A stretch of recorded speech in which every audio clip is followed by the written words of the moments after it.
전국에 계시는 재림 성도 여러분 안녕하십니까? 천국을 연습하는 교회, 오늘은 무화과의 집이라는 제목으로 말씀을 함께 나누도록 하겠습니다. 하나님의 말씀 마가복음 11장 12절부터 14절의 말씀을 봉독하겠습니다. 이튿날 저희가 베다니에서 나왔을 때 예수께서 시장하신지라 멀리서 잎사귀 있는 한 무화과 나무를 보시고 혹 그 나무에 무엇이 있을까 하여 가셨더니 가서 보신즉 잎사귀 외에 아무것도 없더라. 이는 무화과 잎대가 아님이라.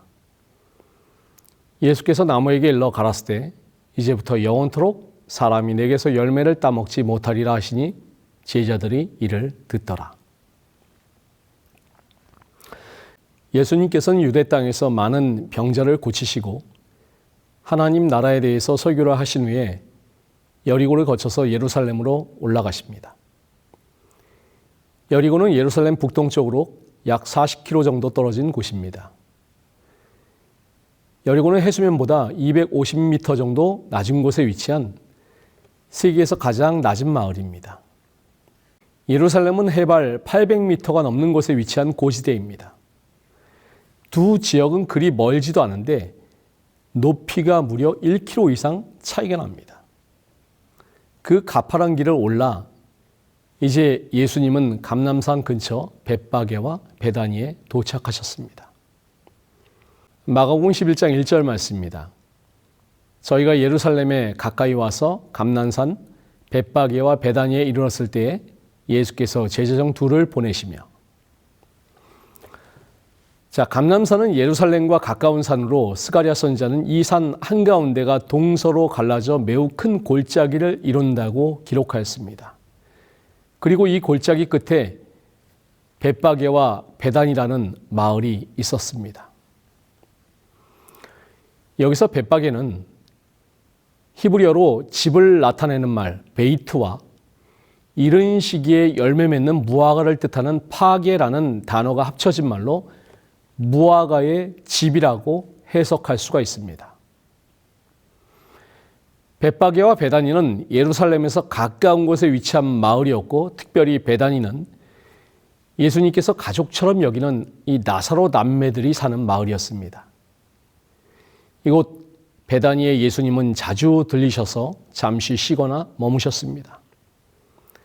비록 가난한 형편이었지만 이 나사로 남매는 예수님을 극진히 모셨고, 그런 그들에게 예수님은 큰 마음의 위로를 얻으셨습니다.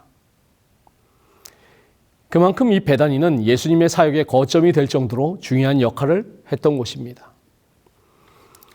예수님이 벳바게와 베다니 이 두 지역으로 제자들을 보내시며 말씀합니다. 이르시되 너희 맞은편 마을로 가라. 그리로 들어가면 곧 아직 아무 사람도 타보지 않은 나귀 새끼에 메어 있는 것을 보리니 풀어 끌고 오너라. 아마 맞은편 마을에 나귀가 묶여 있었던 모양입니다. 그런데 예수님은 누구네 집 나귀인지 구체적으로 말씀하지 않으시고 그저 끌고 오라고 말씀하십니다. 이 마가복음 11장 3절에서 7절의 말씀은 놀랍게도 구약 성경에 이미 예언이 되어 있는 말씀입니다. 스가랴 9장 9절 말씀에 시온에 따라 크게 기뻐할지어다. 예루살렘에 따라 즐거이 부를지어다. 보라, 내 왕이 내게 임하나니 그는 공의로우며 구원을 베푸며 겸손하여서 나귀를 타나니 나귀의 작은 것 곧 나귀 새끼니라. 이 예언은 예수님께서 오시기 520년 전의 예언입니다. 그러므로 예수님이 감람산 근처 마을로 오셨다가 즉흥적으로 어디 나귀 한 마리 없나 찾아봐라 하신 말씀이 아니라는 것입니다. 아주 오래전 이 스가랴 선지자를 통해서 정확하고 구체적으로 예언된 말씀입니다. 이처럼 예수님의 걸음은 하나님의 주권과 계획에서 단 한 번도 비껴간 적이 없으셨습니다. 주님이 이 땅에 오셔서 걸으신 삶의 발자국과 그분이 하신 말씀을 보면은 하나님의 뜻에 의해 계획된 행동과 발언이 아닌 것이 하나도 없습니다. 그렇게 예수님은 하나님의 섭리를 따라서 이 구원의 정점을 향해서 걸어가셨습니다. 이 말씀을 보면 스가랴 선지자는 장차 왕으로 오실 메시아의 모습을 기록하면서 두 가지를 설명했습니다. 겸손하시고 어린 나귀를 타고 오신다는 것이었습니다. 유대 역사학자 요세푸스는 이스라엘 사회에서 나귀는 섬김과 겸손을 상징하는 동물이라고 말했습니다. 인간의 짐을 대신 짊어지기 때문입니다. 특별히 겸손하셔서 나귀를 타시나니 라는 말씀을 이해하기 위해서는 이스라엘의 역사를 살펴볼 필요가 있습니다. 이스라엘은 역사 속에서 많은 전쟁을 치렀습니다. 그런 그들이 전쟁 중에 적지에 사신을 보내는 방법이 두 가지 있었습니다. 먼저 전쟁을 불사하겠다라는 뜻을 전달할 때는 키가 큰 종마에 사신을 태워 보냈습니다. 반대로 우리는 전쟁을 할 의사가 없고 당신들과 화친하고 싶습니다 라는 메시지를 전달할 때는 사신을 나귀에 태워서 보냈습니다. 이것이 이스라엘의 전통이었습니다. 그러므로 작고 어린 나귀를 타고 예루살렘을 입성하는 예수님의 모습은 이스라엘 백성들이 기대하는 그런 그림이 절대 아니었습니다. 자, 11장 8절부터 10절 말씀을 보시겠습니다. 많은 사람은 자기 겉옷과 다른 이들은 밭에서 벤 나뭇가지를 길에 펴며 앞에서 가고 뒤에서 따르는 자들이 소리 지르되 호산나 찬송하리로다. 주의 이름으로 오시는 이여 찬송하리로다. 오늘 우리 조상 다윗의 나라여 가장 높은 곳에서 호산나 하더라. 예수님의 의도와는 달리 이것이 왕의 입성을 기다리는 백성들의 모습이었습니다. 호산나를 히브리어 원어 그대로 읽으면 호시아 나입니다. 이 말은 지금 우리를 구원하소서라는 말입니다. 원래 호시아 나라는 말은 왕이나 하나님께 도움을 요청하면서 울부짖는 말이었는데 시간이 지나면서 하나님께 찬양하는 기쁨과 환호 소리로 변하게 되었고 이스라엘의 절기의식과 관련되어서는 장막 전에 감람나무 가지를 흔들면서 외치는 의식적인 간청으로 발전되게 된 것입니다. 예수님 당시의 유대 사회에서 이 구호는 그 이면에 로마의 통치 아래에서 신음하고 있는 우리를 구원해 달라고 하는 그 열망이 담겨 있었습니다. 자, 그런데 성도 여러분, 이 구호는 로마 제국의 입장에서 볼 때는 불편하기 짝이 없는 구호였습니다. 특별히 로마 당국의 신경을 건드린 구호는 10절에 오는 우리 조상 다윗의 나라요 라는 구호입니다. 정치, 경제, 종교적으로 억압된 채 살아가던 이스라엘 백성들의 유일한 소망은 그 이스라엘의 전성기였던 다윗 왕국을 회복하는 것이었습니다. 그래서 그들은 예수님의 예루살렘 입성을 마치 이 로마 제국의 압제를 물리치고 다윗 왕이 다시 돌아와서 국가를 바로 세우는 그러한 순간으로 그들이 바라보았던 것입니다. 마가복음엔 기록되어 있지 않지만 누가복음 19장을 보시면 동일한 사건에 대해서 이런 구절이 기록되어 있습니다. 가까이 오사 성을 보시고 우시며. 예수님이 이 땅에 오셔서 딱 2번 우셨습니다. 한 번은 나사로가 죽었을 때 우셨고 또 한 번은 예루살렘 입성 시에 우셨습니다. 예수님이 예루살렘 성을 보시고 우신 이유가 무엇일까요? 백성들이 기대한 평화는 칼로 침략한 로마를 칼로 물리치고 정치적 해방과 물리적인 풍요를 누리는 그런 것이었습니다. 하지만 예수님은 그런 평화를 이루기 위해서 이 땅에 오신 것이 아니었습니다. 십자가의 죽임을 당하시기 위해서, 그렇게 대속제물이 되어서 우리를 구원하시기 위해서 이 땅에 오신 것이었습니다. 특별히 마가복음 11장 3절에서는 예수님이 처음으로 자신의 신분을 밝히시는 구절이 나옵니다. 만일 누가 너희에게 왜 이렇게 하느냐 묻거든 주가 쓰시겠다 하라. 그리하면 즉시 이리로 보내리라 하시니. 예수님이 스스로 주 되심을 선포하는 최초의 장면입니다. 우리에게 임한 구원은 오직 주님의 주권에 속한 일입니다. 그것을 인정하는 것이 대단히 중요합니다. 하나님의 주권을 인정하지 않으면 우리는 항상 넘어짐을 반복할 수밖에 없습니다. 때로는 고난이 임해도 슬픔이 임해도 그 자리가 하나님께서 우리에게 계획하신 자리임을 인정할 때 우리는 순종할 수가 있습니다. 겟세마네 동산에서 예수님이 만약 하나님의 주권을 인정하지 않으셨다면 아마도 죽음의 잔을 끝까지 거부하고 비껴가게 해달라고 애원하셨을 것입니다. 그러나 주님의 기도는 어떤 것이었습니까? 내 아버지여 만일 할만하시거든 이 잔을 내게서 지나가게 하옵소서. 그러나 나의 원대로 마시옵고 아버지의 원대로 하옵소서. 이 기도가 하나님의 주권을 믿고 인정하는 예수님의 모습입니다. 하나님의 주권을 인정할 때 참된 용서가 시작됩니다. 원수 갚는 것을 하나님께 다 맡겼기 때문입니다.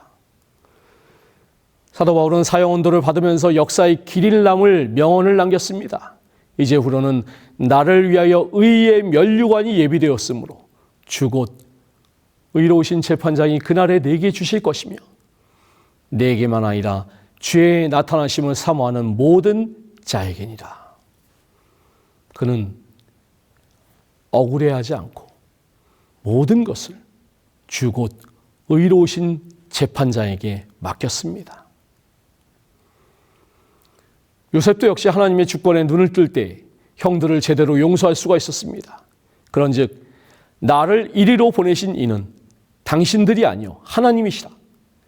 하나님이 나를 바로에게 아버지로 삼으시고 그 온 집의 주로 삼으시며 애굽 온 땅의 통치자로 삼으셨나이다. 하나님은 우리 인생의 아주 세밀한 부분까지 계획하고 주관하십니다. 무심코 지나칠 수 있는 나귀 새끼 한 마리까지라도 구속의 역사를 위해서 계획하고 사용하시는 분이 바로 하나님이십니다.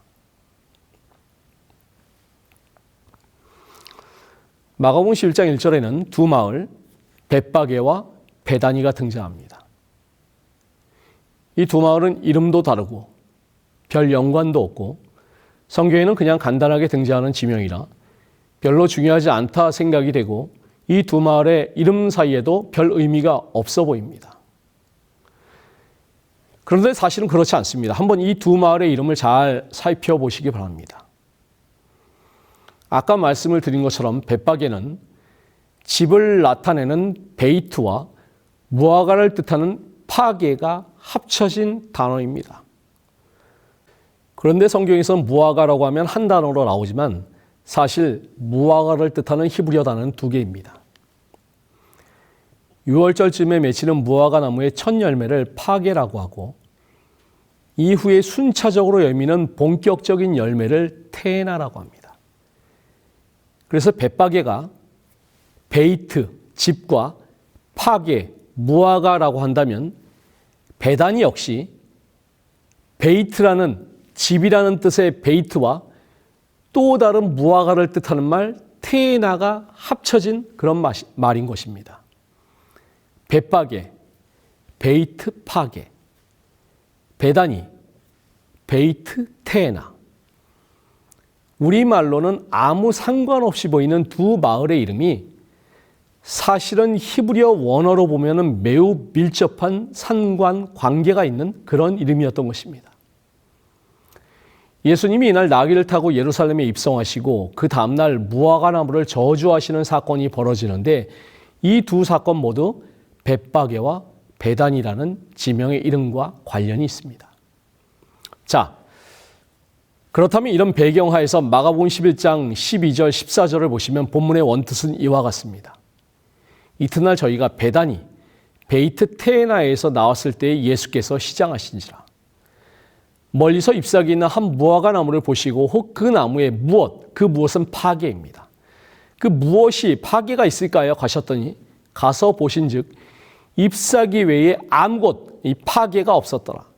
이는 무화과 본격적인 열매인 테나의 때가 아닙니다. 예수께서 나무에게 일러 가랐을 때 이제부터 영원토록 사람이 내게서 열매, 파게를 따먹지 못하리라 하시니 제자들이 이를 듣더라. 자, 이런 원어상의 의미와 두 마을의 이름에 관련된 배경 없이 우리가 그냥 우리말 성경으로 이 말씀을 읽으면은 이 본문의 깊은 뜻을 우리가 제대로 파악하기가 쉽지 않습니다. 무화과 나무는 꽃이 피지 않고 잎과 열매가 동시에 맺힙니다. 그런데 당시 이스라엘 사회에서 무화과 나무는 열매가 두 번 열리는 나무였습니다. 그 중에 첫 번째 열매 파게는 작은 잎과 함께 열리는 작은 열매인데 이는 이후에 커다란 잎과 함께 열리는 본격적인 열매인 테나보다 크기도 작고 당도도 떨어집니다.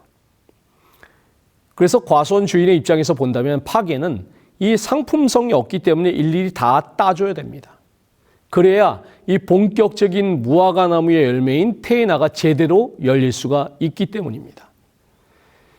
그런데 이스라엘에는 좋은 풍습이 있는데 과수원 주인이 일일이 파괴를 따는 대신에 지나가는 행인들이 이것을 공짜로 따서 먹도록 하는 것이 이 성경시대 이스라엘의 풍습이었습니다.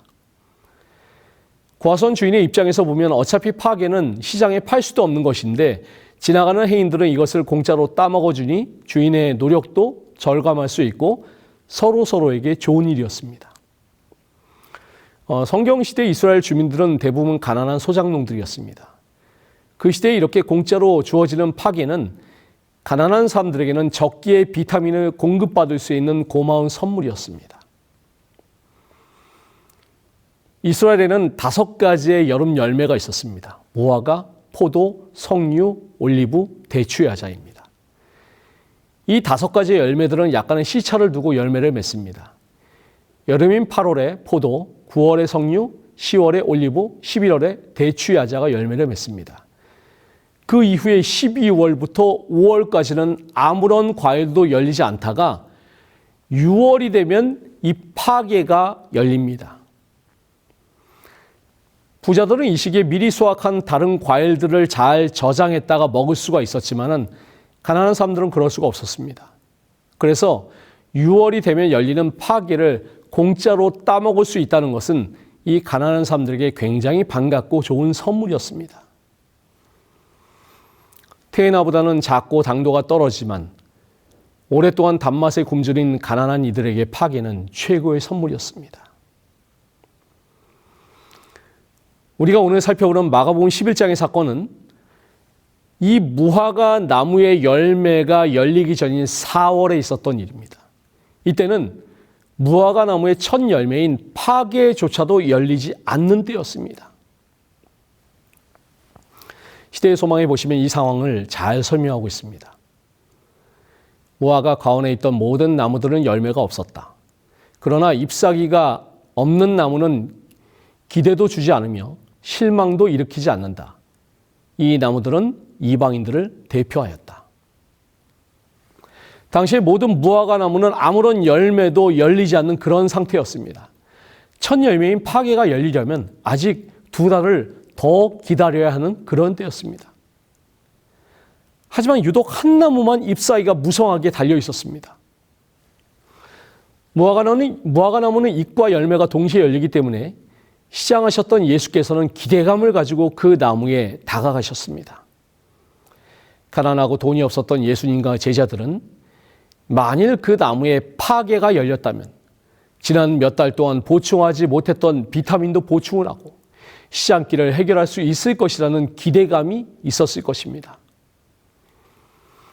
그런데 그 나무는 아시는 것처럼 잎사귀만 무성하고 아무런 열매도 맺히지 않은 보기만 좋았던 나무였던 것입니다. 예수님이 저주하신 무화과 나무는 이런 파괴조차도 열리지 못하는 나무를 저주하신 것입니다.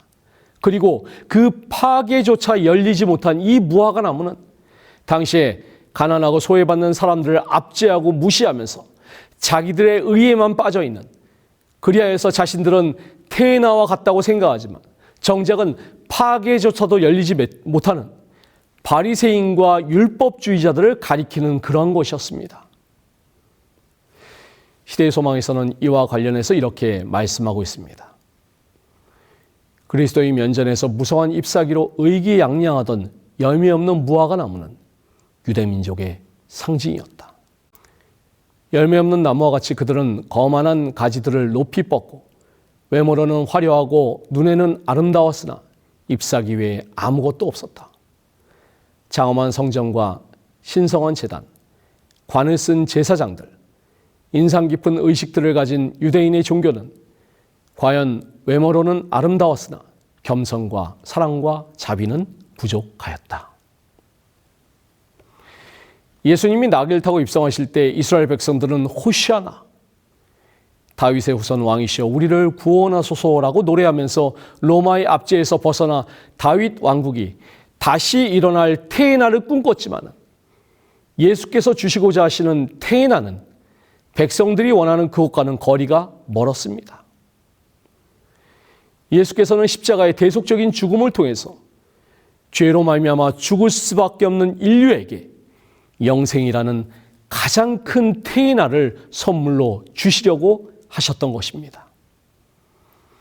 그런 주님의 섭리를 알지 못하고 엉뚱한 열매를 꿈꾸는 이들, 잎사귀가 무성해서 큰 기대를 했지만 정작 그 내면을 들여다보니까 파괴조차도 맺지 못하는 이들, 그리고 그러한 이들의 어리석음으로 말미암아 40년 후에 돌 위에 돌 하나도 남기지 아니하고 무너질 예루살렘을 바라보시면서 예수님이 우셨던 것입니다. 오늘 우리의 인생이 우리 하나님의 인도하심을 따라 살아가며 풍성히 열매 맺는 그런 삶을 살아가고 계십니까? 아니면 태나라는 어떤 거창한 열매를 꿈꿨지만 정작 파괴라는 작은 열매도 맺지 못하는 그런 삶을 살아가고 있지는 않은지요? 지난 3년간 코로나로 인해서 세계 경제가 많이 어려워졌습니다. 그래서 도산하는 기업들도 많이 생겼는데 반대로 의외로 코로나 때문에 크게 이익을 본 기업들도 있습니다. 그 중에서도 코로나로 이득을 본 대표적인 산업이 OTT 산업이고 이 OTT의 대표라고 할 수 있는 기업이 넷플릭스입니다. 그런데 생각지도 못한 기업이 코로나로 인해서 대박이 났는데 그 기업이 어떤 기업이냐면 바로 크록스입니다. 크록스가 뭐지? 라고 생각하실 수도 있는데 이 신발을 보시면 다들 아실 것입니다. 마트에 가면 많이 볼 수 있죠? 구멍 뻥뻥 뚫린 신발. 2002년 서핑용 신발로 시작을 한 신발입니다. 물 들어가면 물 빠지라고 이렇게 구멍을 만든 신발입니다. 못생긴 신발의 대명사인데 그러면서도 집집마다 하나씩은 다 갖고 계시죠. 저희 집도 버리기엔 아깝고 그래서 베란다용으로 갖다 놓은 크록스 신발이 있습니다. 자, 그런데 크록스 신발이 왜 대박이 났을까요? 정말 상상도 못했는데 이 크록스 주가를 한번 보세요. 여기가 코로나 이전 그리고 코로나 이후에 코로나 이전보다 코로나 이후에 7배가 뛰었습니다. 코로나 시기에 700%가 성장한 것입니다. 이걸 누가 예상을 했겠습니까? 원래 크록스는 물놀이 레저용 신발입니다. 그러니까 일반적으로 사람들이 생각하기에 코로나로 여행이나 레저가 막히면 최대의 피해자가 되지 않을까 생각하는 것이 일반적인 생각이었죠. 그런데 반대로 코로나 최고의 수혜자가 된 것입니다. 사실 코로나로 인해서 제일 피해를 많이 본 업종 중에 하나가 패션업입니다. 밖으로 나가지 않으니까 옷을 안 사요. 옷이 안 팔리고 화장품이 안 팔리고 그래서 여기도 크게 손해볼 것 같았는데 사람들이 이런 생각을 못한 거예요. 우리 성도님들 줌 패션이라고 들어보셨습니까? 코로나로 서로 만나질 못하니까 갑자기 사람들이 폭발적으로 많이 사용한 것이 줌이라는 화상회의 도구입니다. 직장이나 학교 관공서에서 미팅을 해야 되는데 직접 대면 미팅을 못하니까 줌이라는 것을 이용해서 화상으로만 합니다. 교회에서도 코로나가 시작되고 나서 줌을 많이 이용하게 되었죠. 저도 교회나 각종 회의를 줌을 이용해서 종종 하곤 했습니다. 이렇게 줌이 저변 확대되다 보니까 줌 패션이라는 것이 흥하게 된 것입니다. 줌 패션이 뭐냐면 줌 화면을 통해서 보면 이렇게 상반신만 보입니다. 그러니까 상반신만 양복에 넥타이를 매고 상의 아래는 편안하게 입는다 그래서 이게 줌 패션이라는 것입니다. 하반신은 반바지에 편안한 신발을 신어도 상대방이 아무도 모르니까 그래서 편안한 신발을 찾다 보니까 편안한 신발의 대명사가 뭐다? 크록스다. 그래서 코로나 시기에 700%가 성장한 것입니다. 이걸 누가 예측할 수가 있을까요? 이 기사를 가만히 보고 있으니까 나의 신앙도 혹시 이렇게 줌 패션과 같은 것이 아닐까 하는 생각이 들었습니다. 겉으로 보기에는 풍성한 잎사귀가 많아 보이지만 정작 주님께서 그 화면 밖의 모습을 들여다보니까 반바지에 크록스 신발 신고 다리 떠는 그런 모습처럼 열매 없는 속사람으로 살아가는 것이 나의 본 모습이 아닐까. 겉으로 보여지는 모습은 그리스도인 같고 재림 성도 같지만 남에게 보여지는 부분이 아닌, 교회에서의 그런 모습이 아닌 나의 은밀한 부분에서도 나는 그리스도인처럼, 재림 성도처럼 살아가고 있는가? 우리 성도님들, 오늘 말씀에 비추어서 나 스스로의 모습을 한번 점검해 보시기 바랍니다. 나는 주님께서 가까이 들여다보셨을 때 어떤 모습을 주님께 보여드릴 수가 있겠습니까? 이와 같이 자신을 위하여 사는 자들은 잘난치 않아 열매 없는 무화과 나무와 같다. 그들은 예배의 형식을 엄수하지만 회개나 믿음은 없다. 말로는 그들이 하나님의 율법을 존중히 여기나 순종심은 부족하다. 그들은 말은 하나 행하지는 않는다. 세상에 쓸모없는 인생은 없습니다. 아무도 거들떠보지 않는 작고 어린 나귀에게 예수님을 등에 태우고 예루살렘에 입성하는 영광스러운 역할을 맡기시는 분이 바로 하나님이십니다.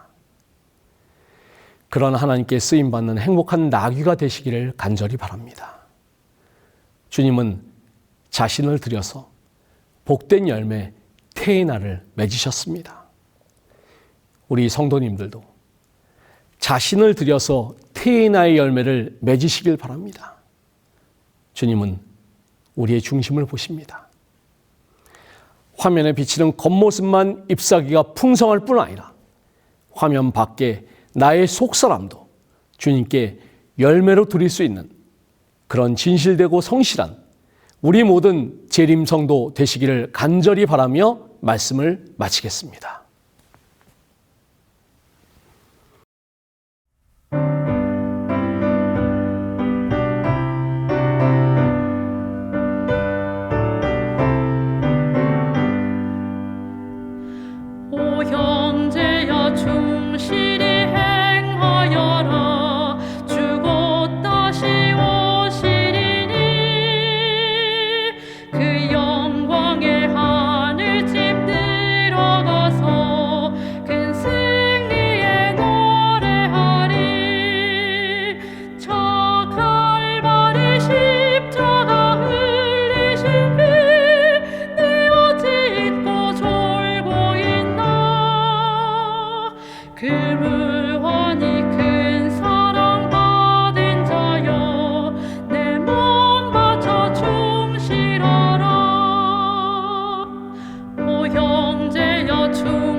충실하라